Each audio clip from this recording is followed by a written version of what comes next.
معزز سامعین گرامی قدر، مارچ کا مہینہ یوم پاکستان کی یاد کو بھی لے کے آتا ہے۔ اسی طرح مارچ کے مہینے کے اندر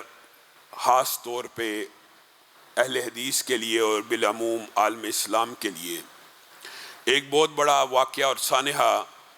انسان کے دل و دماغ کے اندر ریمائنڈر کے طور پہ آ جاتا ہے۔ وہ سانحہ 23 مارچ کو قلعہ لچھمن سنگھ کے اندر مینار پاکستان کے قریب علماء اہل حدیث کی شہادت کا اندوہناک سانحہ ہے، جب نفرت اور تشدد کے سوداگروں نے عالم اسلام کی قیمتی متاع کو ہم سے چھین لیا۔ اور علامہ شہید اس وقت تقریر فرما رہے تھے، اور جب وہ اس شعر پہ پہنچے کہ کافر ہے تو شمشیر پہ کرتا ہے بھروسہ، مومن ہے تو بے تیغ بھی لڑ، یہ لفظ ادا کر رہے تھے، اسی وقت بم کا دھماکہ ہوا۔ اور دار و رسن کی گود کے پالے ہوئے ہیں ہم، سانچے میں مشکلات کی ڈھالے ہوئے ہیں ہم، وہ دولت جنوں کے زمانے سے اٹھ گئی، اس دولت جنوں کو سنبھالے ہوئے ہیں ہم۔ اس قافلے کے وہ خود ہی ہاں تھے، اس قافلے کے وہ سالار تھے، اور انہوں نے اپنی زندگی دفاع صحابہ میں اس طرح گزاری کہ آپ کے سامنے آج بھی عالم اسلام میں ان کی دفاع صحابہ پہ لکھی گئی جو کتب ہیں، الشیعہ والسنہ ہو، الشیعہ والقرآن ہو، الشیعہ واہل بیت ہو، الشیعہ والتشیع ہو، عالم عرب کی یونیورسٹیز کے اندر پڑھائی جاتی ہیں، اور ان کی ذات کے اوپر اس حوالے سے باقاعدہ طور کے اوپر تھیسز اور پی ایچ ڈی تک کے مقالے لکھے جاتے ہیں۔ اور جب حرمت رسول اور دفاع ختم نبوت کی بات آئی تو آپ کی کتاب شہرۂ آفاق قادیانیت ہے، بہائیت ہے، بابیت ہے، کہ جنہوں نے ختم نبوت کے اوپر ڈاکوں کو ڈالا، علامہ شہید نے ان کے سامنے ایک بند کو باندھ دیا۔ گویا دفاع صحابہ اور ختم نبوت کا وہ مجاہد 23 مارچ کو بم دھماکے میں زخمی ہوا۔ اور عبد المجید ندیم خود بیان کرتے ہیں، دیوبندی ابو جان کے دوست تھے، کہ علامہ صاحب اپنی شہادت سے 1-1.5 ماہ قبل ایک دن مجھے جنت البقیع میں ساتھ لے گئے، ایک جگہ پہ اچانک بیٹھے، ہاتھوں کو اٹھایا، زاروں کے تار رونے لگے، آہیں کراہوں اور سسکیوں میں بدل گئیں، اور کہنے لگے اللہ تیرے صحابہ کی خدمت کرتا ہوں اور ان کے دفاع کرنے کی کوشش کرتا ہوں، یہاں پہ 10,000 سے زائد صحابہ دفن ہیں، اللہ تیری بارگاہ میں کیا کمی آ جائے گی اگر ان کی قدموں میں مجھے جگہ دے دے گا۔ عبد المجید ندیم کہتے ہیں بم دھماکہ ہوا، مجھے علامہ کی وہ دعا یاد آئی، لیکن کوئی اسباب نظر نہ آئے کہ بم دھماکہ تو لاہور میں ہوا، تو میں قسمیں کھانے لگا علامہ کو کچھ نہیں ہوگا، علامہ کو کچھ نہیں ہوگا، کہ میں نے ایک ولی کامل کی اپنے کانوں سے دعا کو سنا اور مشاہدہ کیا، اور مجھے ایسے لگ رہا تھا اس کی یہ دعا قبول ہو رہی ہے، اس لیے علامہ کو کچھ نہیں ہوگا۔ کہا جس دن خبر آئی کہ سعودیہ سے طیارہ آیا ہے اور علامہ شہید کو زخمی حالت میں لے کے یہاں سے چل دیا ہے، اللہ کی قسم آنکھوں میں آنسو آ گئے کہ اللہ نے دعا کو سن لی ہے، یہ اپنے مقتل کی طرف نہیں بلکہ اپنے مدفن کی طرف جا رہے ہیں۔ اور کہا اگلے ہی دن ریاض سے خبر آئی کہ وہ دنیا سے چلے گئے، اور یہ سعودیہ کا ایک قانون ہے جو وہاں پہ جس علاقے میں فوت ہو وہیں پہ دفن ہوتا ہے۔ میرے دادا جان بات آئی آج ضمنی طور پہ تو سمجھ لیجئے، ان سے پوچھا گیا آپ کو سعودیہ نیشنلٹی دیتے ہیں، آپ کے سارے خاندان کو سعودی عرب کی نیشنلٹی دیتے ہیں، آپ ہم سے کیا چاہتے ہیں؟ انہوں نے کہا میں آپ سے کوئی بات نہیں چاہتا، صرف میں یہ چاہتا ہوں میرا یہ بیٹا دفاع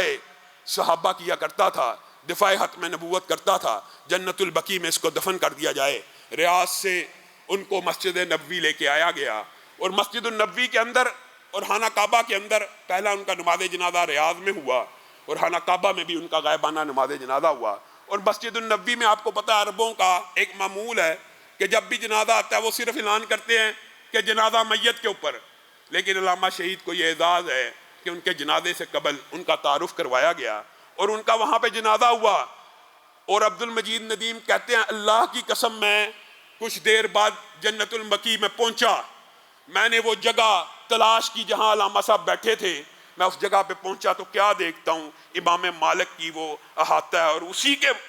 جس مقام کے اوپر بیٹھ کے دعا کر رہے تھے اسی مقام پہ اللہ تعالیٰ نے ان کو جگہ دے دی۔ اور میرے بھائیوں یہ تحدیث نعمت ہے۔ اور حاجی ظہور الہی جو میرے دادا تھے،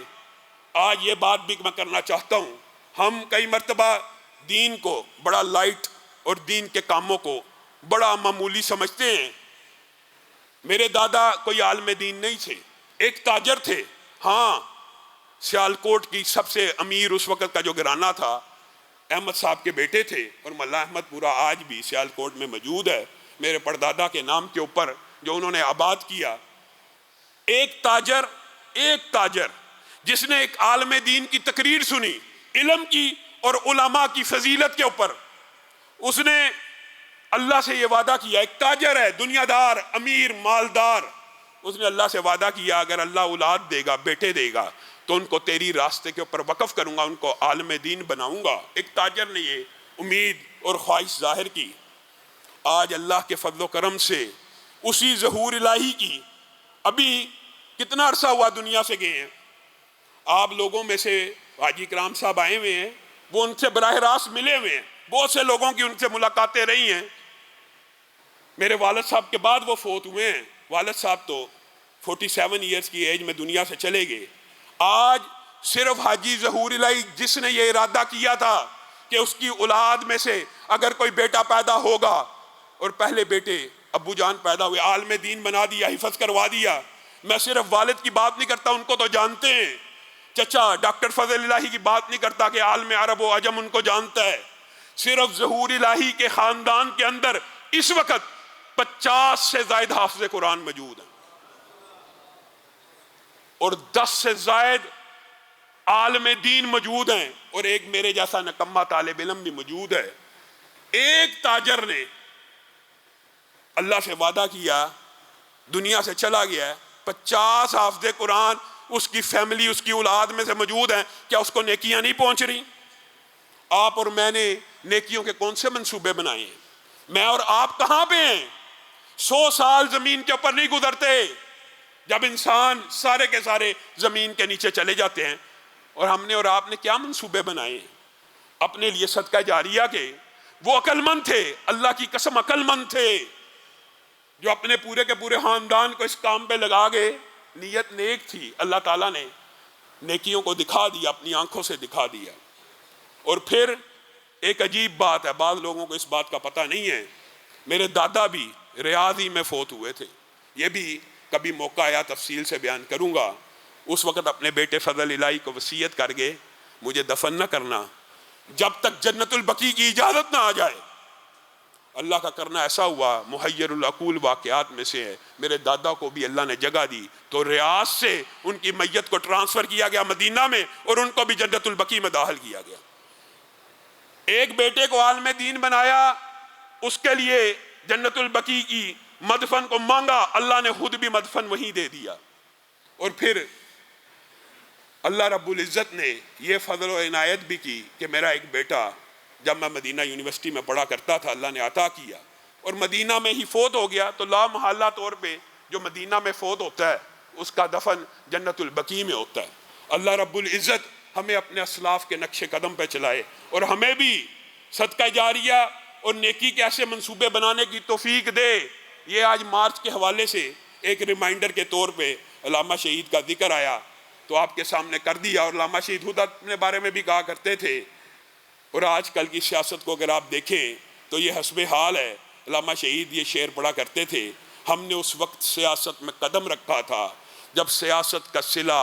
آہنی زنجیریں تھیں، سرفروشوں کے لیے دار و رسن قائم تھے، اور خانزادوں کے لیے مفت کی جاگیریں تھیں۔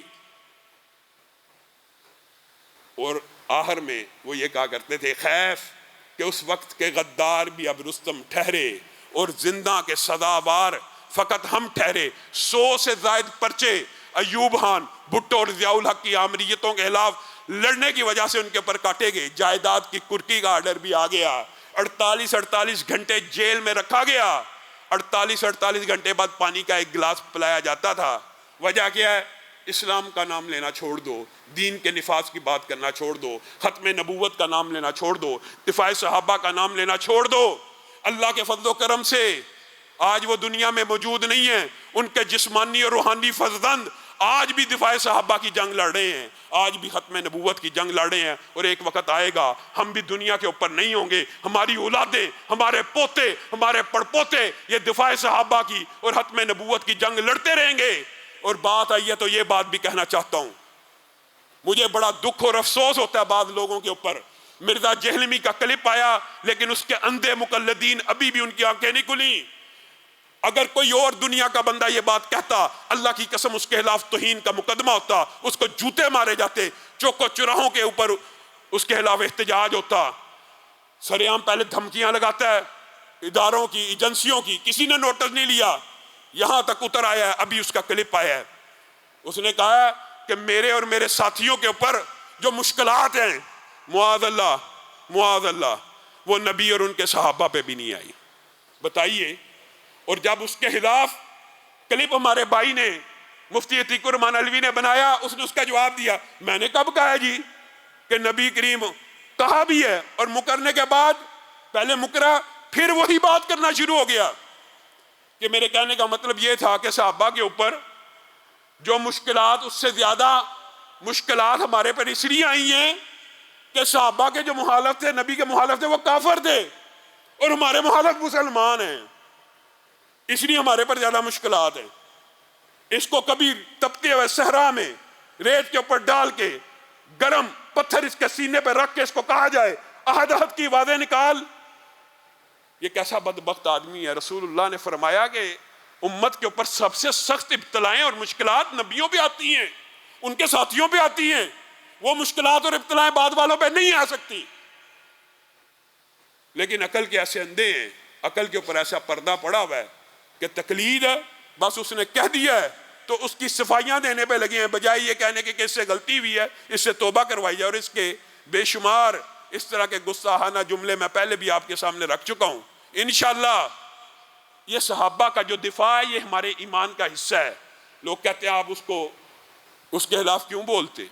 جب کوئی صحابی کے خلاف بکواس کرے گا تو ہمارا بولنا ہم پہ فرض ہے، یہ دفاع کرنا آپ کے اوپر اور میرے اوپر، سب کے اوپر فرض ہے۔